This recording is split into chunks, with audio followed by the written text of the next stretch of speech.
নমস্কার, আমি অনিন্দিতা আর আপনাদের সকলকে স্বাগত আমার চ্যানেলে একটা নতুন ভিডিওতে। তো আজকের ভিডিওতে আমি আপনাদের সাথে শেয়ার করব আমার ভীষণ প্রিয় দুজন লেখকের লেখা দুটো ছোট গল্পের সংকলন, কিশোর উপযোগী দুটো ছোট গল্পের সংকলন। কারণ আমাকে অনেকে অনেক সময় জিজ্ঞাসা করেন যে বাড়ির ছোট সদস্যদের বই উপহার দিতে চাই, কোনটা দিলে ভালো হবে। তো আমার মনে হয় এখনকার প্রজন্মের মানুষ যারা বাচ্চা, যারা ছোট, তাদের ধৈর্যটা একটু কম। ফলে যদি তারা একদমই বই না পড়েন, তাদের জন্য ছোট গল্পের সংকলন ভালো। তাদের সেই ইন্টারেস্টটা গ্রো করবে, তারপরে তারা মানে উপন্যাস বা উপন্যাসিকা পড়বেন। সেই জন্য মনে হয় তার থেকে ছোটো গল্পের থেকে ভালো অপশন কিছুই হতে পারে না। তো আজকের ভিডিওতে দুটো ছোটো গল্প আপনাদের সাথে শেয়ার করব। তো একটা ইন্টারেস্টিং ফ্যাক্ট, যেটা ভিডিওটা বানাতে বসে দেখলাম, যে রিসেন্টলি সরস্বতী পুজো গেল এবং আশপাশে একটা বেশ বসন্ত বসন্ত আমেজ রয়েছে এবং বসন্তের সাথে হলুদ রং একদম ওতপ্রোতভাবে জড়িত। এবং আজকের ভিডিওতে আমি যে বই দুটো আপনাদেরকে দেখাবো, সেই বই দুটো হলুদ রঙের, খুব সুন্দর দেখতে দুটো বই। অবশ্যই কাকতালীয়, বাট ইন্টারেস্টিং লাগলো বলে শেয়ার করলাম। তো চলুন বই দুটো আপনাদেরকে দেখাই। প্রথম যে বইটা দেখাবো সেটা আমার ভীষণ প্রিয় একজন মানুষের অনুবাদ করা একটা বই।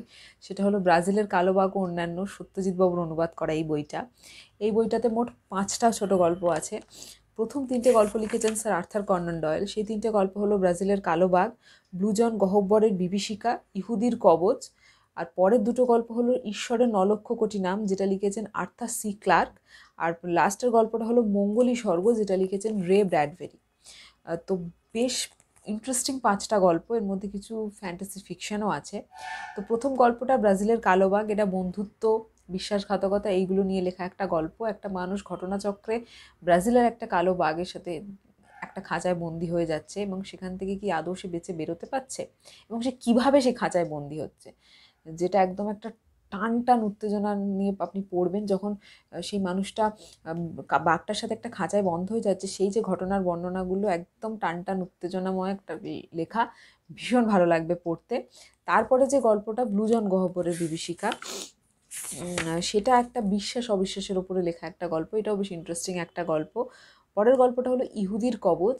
এটা ভালোবাসার জোর এবং মানুষের সততা, যে কতটা মানুষকে কত দূর নিয়ে যেতে পারে, একটা মানুষের সততাটা কী, এবং সেটার একটা খুব সুন্দর উদাহরণ এই বইটাতে পাবেন। এবং ভালোবাসার জোর যে কতটা কতটা হতে পারে এবং ভালোবাসার জোরে যে কী কী হতে পারে, সেটাও এই বইটার এই গল্পটার মাধ্যমে পাবেন। এটা আমার এই বইটাতে সবথেকে প্রিয় গল্প হলো ইহুদির কবচ। এছাড়া ঈশ্বরের 9 লক্ষ কোটি নাম। তিব্বতী এক লামারা ঈশ্বরের 9 লক্ষ কোটি নামকে পুঁথিগত করতে চাইছেন এবং সেটার জন্য তারা কম্পিউটারের সাহায্য নিচ্ছেন। এবং শেষে কি ঘটছে এবং আদৌ কি সেই 9 লক্ষ কোটি নামকে মানে নথিভুক্ত করা যাচ্ছে এবং শেষে কি ঘটছে সেটা নিয়ে এটা একটা ফ্যান্টাসি ফিকশন। এবং লাস্টের গল্পটা মঙ্গলী স্বর্গ। মঙ্গল গ্রহে যাচ্ছেন কিছু বিজ্ঞানীরা এবং তারা সেখানে গিয়ে আটকে যাচ্ছেন, কারণ তারা দেখছেন তাদের আশেপাশে মঙ্গল গ্রহে, তারা দেখছেন এমন কিছু মানুষকে যারা তাদের প্রিয়জন এবং তারা মৃত মৃত প্রিয়জনকে তারা মঙ্গল গ্রহে গিয়ে দেখতে পাচ্ছেন। এবং শেষে কি ঘটছে সেটা নিয়ে এই গল্পটা বেশ ইন্টারেস্টিং। ইহুদির কবজ আর মঙ্গলী স্বর্গ আমার সবথেকে প্রিয় দুটো গল্প এবং ব্রাজিলের কালো বাঘটাও বেশ ভালো একটা গল্প। তো প্রত্যেকটা গল্প অসাধারণ, টান টান ফ্যান্টাসি ফিকশন। এই মঙ্গলী স্বর্গটাও ফ্যান্টাসি ফিকশন। এবং সত্যজিৎ বাবুর অনুবাদ নিয়ে কিছু বলার দৃষ্টতা বা যোগ্যতা কোনোটাই আমার নেই, তাই সেই জন্য সেটা বলছি না। বাট প্রত্যেকটা গল্প বেশ ভালো। এবং স্যার আর্থার কনান ডয়েলকে আমরা শার্লক হোমস দিয়ে চিনি, বাট তার বাইরে বেরিয়ে ওনাকে চিনতে বেশ ভালো লাগলো, ওনার লিখন শৈলীও বেশ ভালো লাগলো আমার। তো অবশ্যই পড়ে দেখতে পারেন এবং আপনার বাড়ির কিশোর কিশোরীদেরকে ওই বইটা উপহার দিতে পারেন, কারণ ওই বয়সে দাঁড়িয়ে ফ্যান্টাসি ফিকশন বেশ ভালো লাগবে তাদের এবং খুব ছোট ছোট গল্প। ফলে যদি তারা একদমই পড়াশোনার সাথে মানে বই পড়ার সাথে তাদের কোনো যোগ না থাকে, তাদেরও ইন্টারেস্ট গ্রো করবে এই বইটা পড়লে বলে আমার মনে হয়। তো এটা বেশ ভালো একটা বই। যারা একদমই মানে পড়েননি বা পড়েন না এরকম কোনো পাঠক পাঠিকাকে বইটা অবশ্যই আপনি দিতে পারেন, তাদের ইন্টারেস্ট গ্রো করবে পড়ার প্রতি। এবং ইন জেনারেল আপনি যে কোনো কারোকে বইটা দিতে পারেন, প্রত্যেকেরই আশা করি বইটা পড়তে ভালো লাগবে। এটা একটা 100 পাতার বই, কিন্তু এর মধ্যে অলংকরণ আছে। সেই অলংকরণগুলো বাদ দিলে এটা হয়তো 90 কি 92-93 পাতার একটা বই হয়। বেশ ভালো ভালো অলংকরণ আছে এই বইটাতে। তো এবং এটা আনন্দ পাবলিশার থেকে অবশ্যই প্রকাশিত। এটা 2020 এডিশন, মুদ্রিত মূল্য 200 টাকা। এখন দাম বেড়ে থাকলে আমি সেটা বলতে পারবো না। তো মনে হয় 250-300 বেশি হবে না। তো ভীষণ ভালো একটা বই, অবশ্যই পড়তে পারেন এবং উপহার দিতে পারেন। এরপরে যে বইটা দেখাবো সেটা আমার আরেকজন প্রিয় লেখকের, সেটা হলো বিভূতিভূষণ বন্দ্যোপাধ্যায়ের কিশোর গল্প এই বইটা। এটা আমি এবারে বইমেলায় কিনেছি, বইমেলা বুক হলে শেয়ারও করেছিলাম। তো বইমেলা বুক হল না দেখে থাকলে আই বাটনে আমি লিঙ্ক দিয়ে দিচ্ছি, অবশ্যই দেখে দেবেন। তো এই বইটাতে মোট 16টা গল্প আছে এবং এই বইটা একটা প্রাক কথন যেটা লিখেছেন তারাদাস বন্দ্যোপাধ্যায়। সেখানে আপনারা বিভূতিভূষণ বাবুর একটা ছোট্ট জীবন পরিচয়ও পাবেন এবং বিভূতিভূষণ বাবুর লেখা সম্পর্কেও একটা পরিচিতি পাবেন আপনারা। তবে শিশু সাহিত্য নিয়ে এখানে একটা খুব সুন্দর লেখা লিখেছেন তারাদাসবাবু, তো সেটা আমি একটু আপনাদেরকে পড়ে দিই আগে। বড় লেখক হলেই কেউ যে ভালো শিশু সাহিত্যিক হবেন এমন না। সাধারণত লেখকেরা ছোটদের জন্য গল্প লেখার সময় ছোটদের জন্য লিখছি এ বিষয়ে সচেতন হয়ে লেখেন। ফলে বেশিরভাগ সময় রচনার ভেতর এক ধরনের কৃত্রিম আড়ষ্টতা এসে যায়।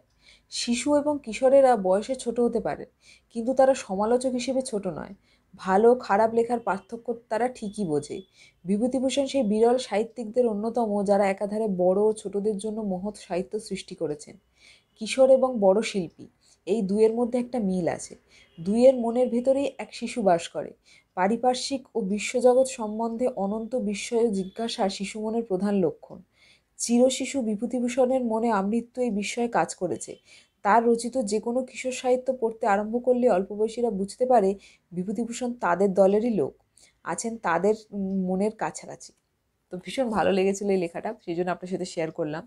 এটাতে মোট 16টা গল্প আছে। নুটিমন্থর, থনটন কাকা, বর্ষেলের বিড়ম্বনা, বামা, শিকারী, বিরজা হোমতার বাধা, রাজপুত্র, রঙ্কিনী দেবীর খড়গ, পথিকের বন্ধু, আহ্বান, ভূত, এয়ারগান, মেডেল, জলসত্র, বামাচরণের গুপ্তধন প্রাপ্তি, রূপকাকা। তো সমস্ত বিষয়ের উপর লেখা আছে। রূপকথা, হাসির গল্প, ভূতের গল্প, সামাজিক কাহিনী, ডাকাতের গল্প। তো বেশ ভালো লাগবে পড়তে, প্রত্যেকটা অন্যান্য বিভিন্ন ধরনের গল্প। তো বেশ ভালো লাগবে এবং আমার গল্পগুলো পড়ে মনে হচ্ছে কিশোরদের কেন যে কোনো বয়সের মানুষেরই গল্পগুলো পড়তে ভালো লাগবে। এই গল্পগুলোর মধ্যে এতটাই স্নিগ্ধতা আছে এবং এতটাই সততা আছে, তো সেই জন্য আমার মনে হয় ভীষণ ভালো লাগবে সবারই পড়তে। তবে আপনার বাড়ির যে কিশোর কিশোরীরা আছেন, যে ছোট সদস্যরা আছেন, তাদেরকে অবশ্যই আপনারা এই বইটা উপহার দিতে পারেন। তাদের আমার মনে হয় খুব ভালো লাগবে এবং তাদেরও বাংলা সাহিত্যের সাথে বাংলা বইয়ের সাথে একটা যোগ তৈরি করার জন্য আমার মনে হয় এই বইটা তাদের মনে যথেষ্ট ইন্টারেস্ট জাগাবে। তো এইটা শিশু সাহিত্য সংসদ থেকে প্রকাশিত। এটার মুদ্রিত মূল্য 150 টাকা এবং এটাও একদমই ছোট, বেশি নয়। এটা 127 পাতার বই এবং এখানেও ছোট ছোট অলঙ্করণ আছে বইটার মধ্যে মধ্যে, এরকম কিছু অলঙ্করণ আছে এবং বেশ সুন্দর দেখতেও একটা বই। তো অবশ্যই উপহার দিতে পারেন, আশা করি ভালো লাগবে। এই ছিল আজকের দুটো বই, আমার দুজন ভীষণ প্রিয় লেখকের। একজনের অনুবাদ করা বই এবং একজনের লেখা বই, যেটা প্রত্যেক বয়সী মানুষের ভালো লাগবে, তবে ছোট সদস্যদের দেওয়ার জন্য একদম পারফেক্ট দুটো বই। তো যদি বইগুলো পড়েন জানাবেন কেমন লেগেছে আপনাদের, আর অবশ্যই উপহার দিন। এবং আমার যেটা মনে হয়, আমরা সবসময় এই কমপ্লেনটা করি না যে আমাদের যা নতুন জেনারেশন, বিশেষ করে আগেকার জেনারেশন মানুষদেরই কমপ্লেনটা থাকে, তারা ছোটোবেলায় এত বই পড়েছেন, তারা এখনকার জেনারেশন কেন বই পড়ে না, কেন তারা এত বেশি ফোনের দিকে ঝুঁকছেন। কারণ আমি কদিন আগে চন্দ্রিল ভট্টাচার্যের একটা ভিডিও দেখছিলাম, ওখানে খুব ভালো কথা বলেছেন চন্দ্রিলদা, যে আমাদের না আগের জেনারেশনের মানুষকে এটা বুঝতে হবে যে তাদের জেনারেশনে কিন্তু ফোন এই ব্যাপারটা ছিল না, অডিও ভিজুয়ালি মাধ্যমটা সবসময় ইন্টারেস্টিং এবং অ্যাট্রাকটিভ, সেটা কিন্তু তাদের সময় ছিল না। ফলে তাদের কাছে এন্টারটেনমেন্টের মাধ্যম হিসেবে শুধু বই ছিল। কিন্তু এখনকার যুগের ছেলেমেয়েদের কাছে তো সেই ব্যাপারটা এতটাই বেশি গুরুত্বপূর্ণ এবং এতটা বেশি বড় করে তাদের সামনে রয়েছে, ফলে সেটা ছেড়ে বইতে যাওয়াটা একটু ডিফিকাল্ট।